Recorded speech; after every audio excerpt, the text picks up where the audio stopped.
Greetings, and ladies and gentlemen, and welcome to another edition of Debunking the Divorcee Sam Seder. On the most violent jurisdictions in America have lots of black-on-black homicide, and they vote Democrat. So this won't take long. Minnesota edition. I've done this before, but not for these years. The counties. See the links in the video description. The entire transcript and all the links and sources will be posted at Rumble. The counties in Minnesota that voted 60% or more for Plugs Biden in 2020 and Tim Walz in 2022. 60% or more, so those are outliers. That's Cook, Hennepin, and Ramsey.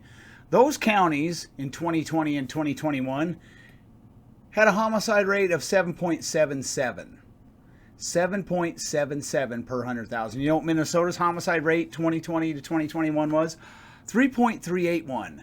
And those three counties collectively in those 2 years had a population of almost 3.7 million.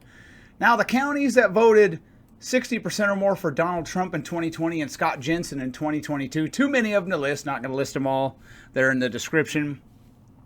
Those counties collectively had a population in 2020 and 2021 collectively of almost 2.7 million. Their homicide rate was 0.671. So, there's a lot of Republican rural counties ain't got nobody. Ain't nobody living there. Well, you put them all together, they're a pretty darn big city. And they're not the ones committing the homicide in Minnesota. Not these rural white counties. It's these diverse big cities. It's the Twin Cities, basically.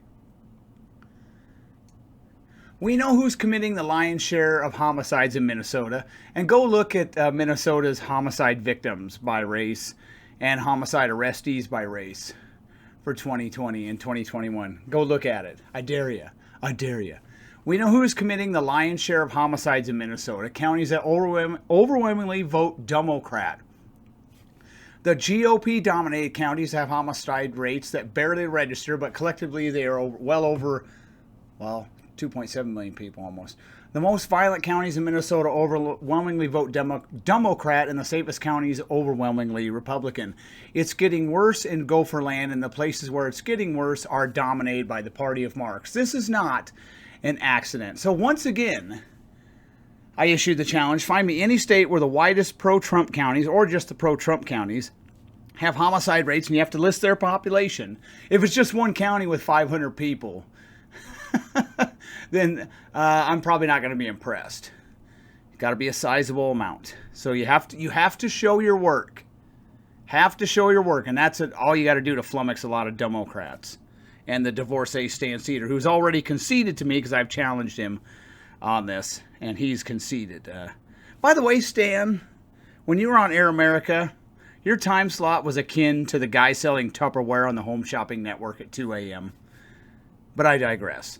So again, find me any state where the widest, most pro-Trump counties have homicide rates higher than the state average, that state, higher than the national average, and higher than the most diverse pro-Biden or Hillary counties. And I usually use 60% as my mark.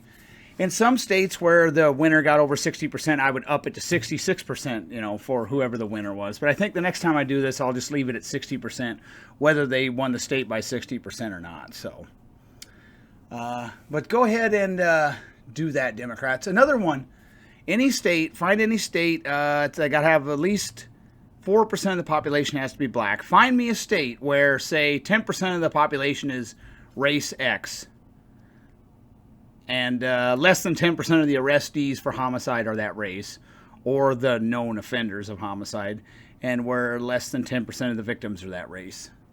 Because like in Iowa's 4.3% black, yet from 2016 to 2021, well over 40% of the arrestees were black, and well over 40% of the homicide victims were black.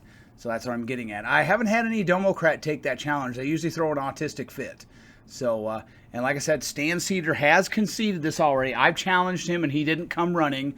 He didn't dedicate his show to it. That means he's conceded because he knows he'll lose that debate. He knows he's lost. So I've accepted his concession. The most violent jurisdictions in America have lots of black-on-black homicide. It's not racist if it's the truth. And they overwhelmingly vote Democrat. Have a nice day, and don't thank me now.